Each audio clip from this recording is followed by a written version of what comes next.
Hello guys, mabuhay! So, ano nga ba yung ibig sabihin ng Facebook Reels? Okay?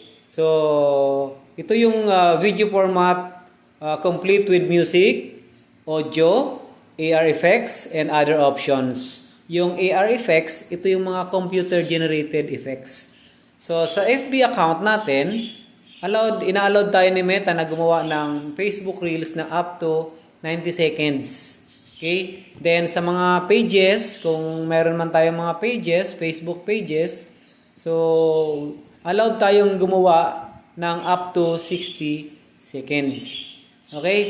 Ito yung mga mga short lang na videos. Okay? Short lang. Yun yung sinasabing Facebook Reels. Okay? So simulan niyo na gumawa, guys. So hanggang dito na lang. So mabuhay ulit.